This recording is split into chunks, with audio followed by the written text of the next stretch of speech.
Shoot, time for another figure review. Good evening, ladies and gents, I'm the Defective Butcher, and thank you for tuning into this week's episode, or another figure review.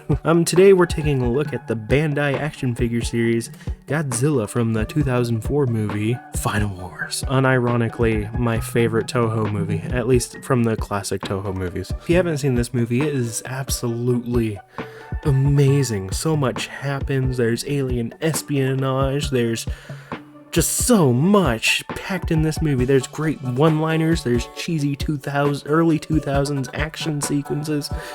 It's nuts. It was also meant to be the last Godzilla movie ever, and yeah, let's just say I'm really happy it wasn't, because I love everything we ended up getting later on down the road.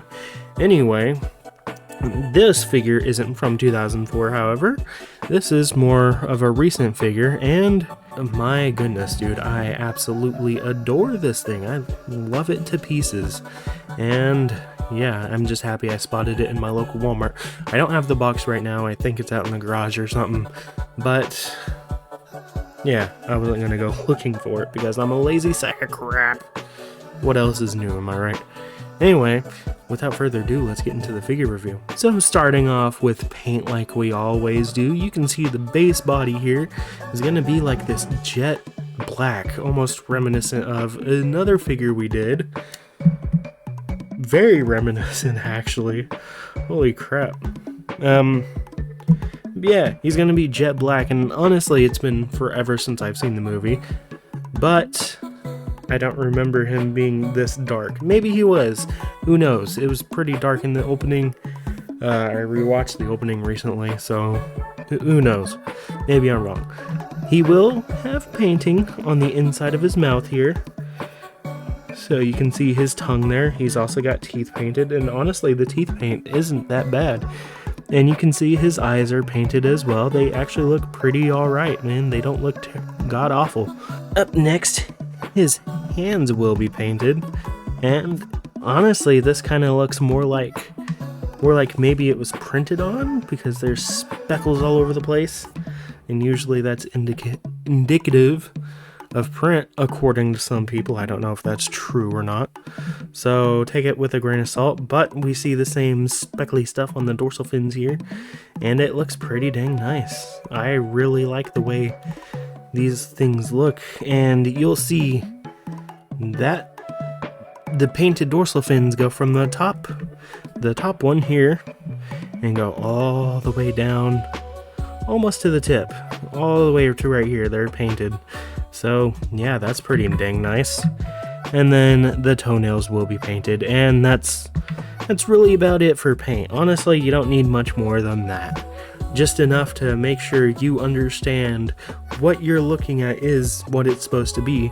And yeah, we can very clearly tell this is supposed to be Final Wars Goji, and I like it. It's really good, man, and it's super simple. And then a separate piece here, the atomic breath piece, you can see they actually painted as well. Not the tongue there, but the teeth. And yeah, they really didn't have to do that. They could have just been lazy and left it unpainted as just, two mold pieces slapped together. So hooray, I'm happy they did I'm happy they did that. I really like it. Hello.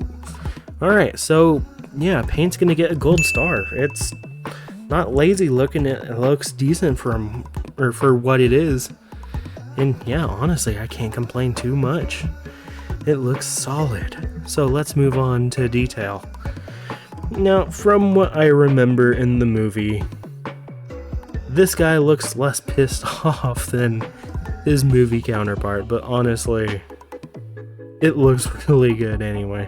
What I really liked about this design was the fact that the dorsal fins aren't the star of the show this time around. It was just him going around kicking literally everybody's ass. And he was much skinnier in that movie. I did notice that. Like, people were complaining that Evolved Godzilla was skinny, but I mean, anybody remember Final Wars Godzilla? Probably not, if I'm being honest. If you're complaining about Evolved Godzilla being skinny, you probably don't remember this guy too terribly much. But the details that are here look pretty dang nice. None of it's super smudgy or anything. Everything does have detail to it, and it does look very, very good. Oh, I'm just trying to let you guys soak that in. And the details in the hands look solid as well. It's hard to capture because he is jet black, but from what we can see, it does look very, very good. Oh yeah. And the bottom of the feet will have like copyright stuff on it and whatnot. So, yay! And the teeth will be molded, individually molded, and the tongue, or not individually molded. They're molded into the jaw itself. The tongue will also have a mold to it. Some graphic dismemberment here. Oh shit! This figure likes to fall apart a lot. It's got that Bandai quality seal to it. Anyway, as you can see here, the teeth are like, they're shapes, like they're indented, they're embossed, whatever you want to say. And yeah, while we're on to detail, let me go ahead and reattach his leg here.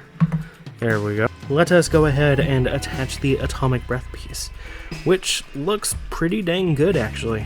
But I will say this, it is very reminiscent of like Full Metal Alchemist, of like whenever they do transmutations or whatever.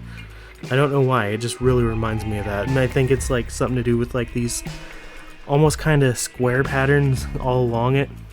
So, hey, maybe that's why. Anyway, you just remove the lower jaw, and then you just stick this one in there, like so. And now you got Godzilla doing his atomic breath, and it looks beautiful.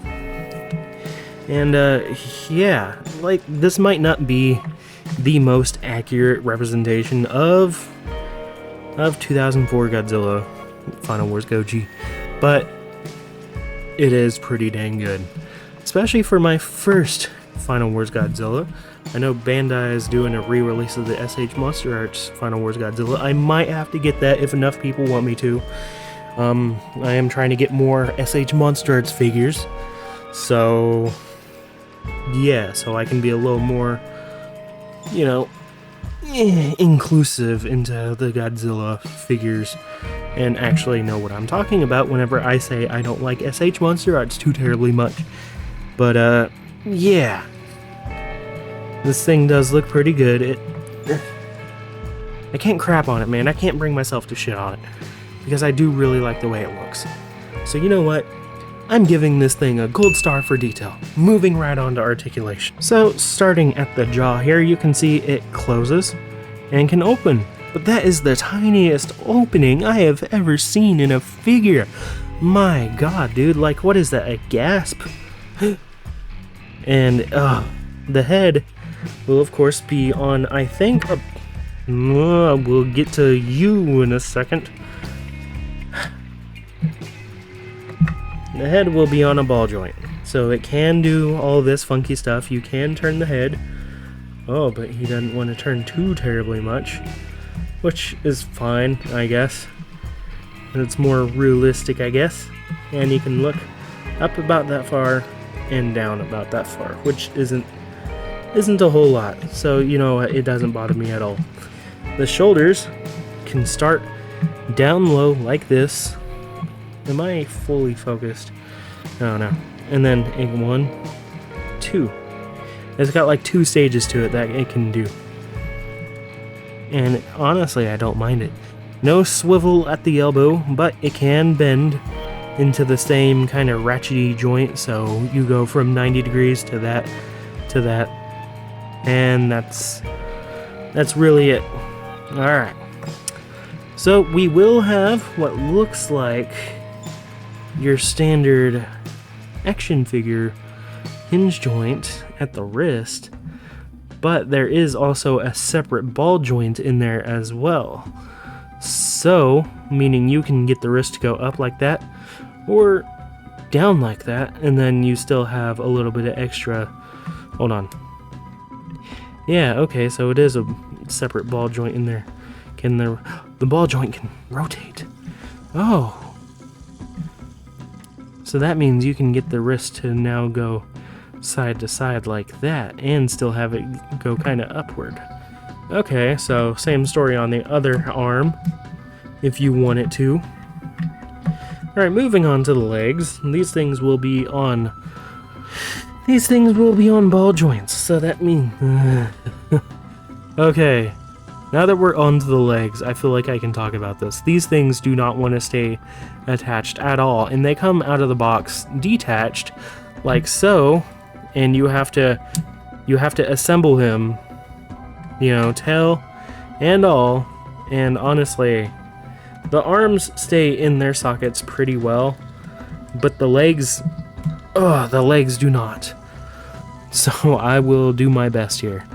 Alright, reattach that. So the leg can do a full 360 without becoming detached. Oh, Lord. It can bend in that far and kick out that far. I'm just going to detach that. The knee will be on a ratchet joint. So it's either bent like that all the way or not at all. There is zero in between with this thing. So you either have full bend or no bend. And honestly, it's been working for me. I am not too dissuaded with it.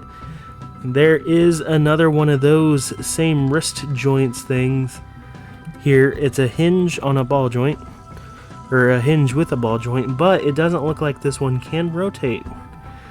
I don't think it can, and I don't want to push my luck too much and risk breaking it, so we're just going to leave it like that. Go ahead and reattach that. I said reattach that, thank you. And put his leg back on. There we go.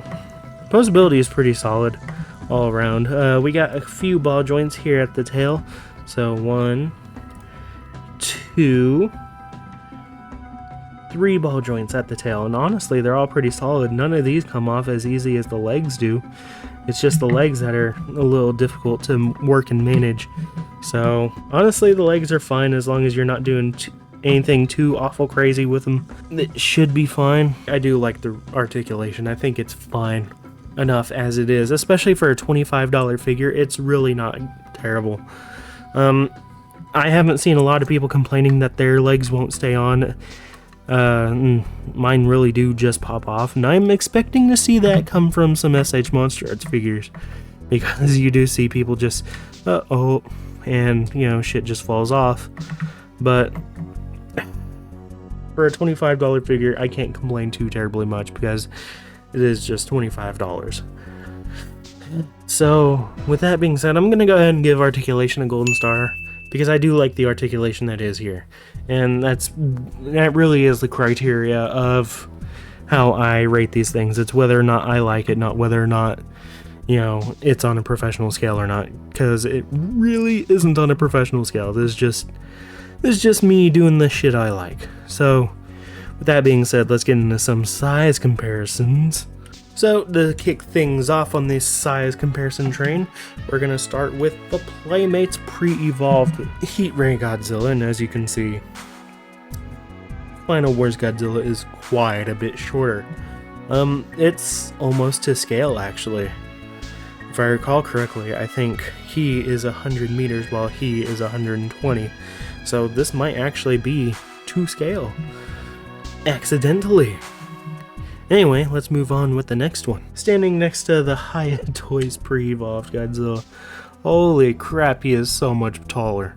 Yeah, this is unrealistic, the scale on that, man. And, whew. Speaking of this guy, oh man, soon we'll have a review, another Hiya review. Oh, so excited. Next to the Bandai 5-inch 54 Godzilla. Oh, this guy's tiny in comparison. Look, it's the first Toho and the last Toho. Wow. And last but not least, the GVK Mini Godzilla, which I still posit is absolutely amazing as a figure. Like, I absolutely love the way this guy looks. The detail is immaculate. The painting is awesome, and oh, we need more minis like this, more minis with this. Anyway, I'm getting off topic. So yeah, I guess my personal enjoyment would have to be a gold star too, because I actually really like this thing. And I guess that leaves the overall review. Gold star. Of course I recommend these things. I'm sure not all of them are gonna have loose-ass joints like mine, but maybe yours does. Who knows? Let me know down below if yours has loose joints. And yeah, I guess that's really about it. So if you guys enjoyed this, let me know down below, and subscribe if you're not already, and like the video. And I'll see you guys in the next one. Peace.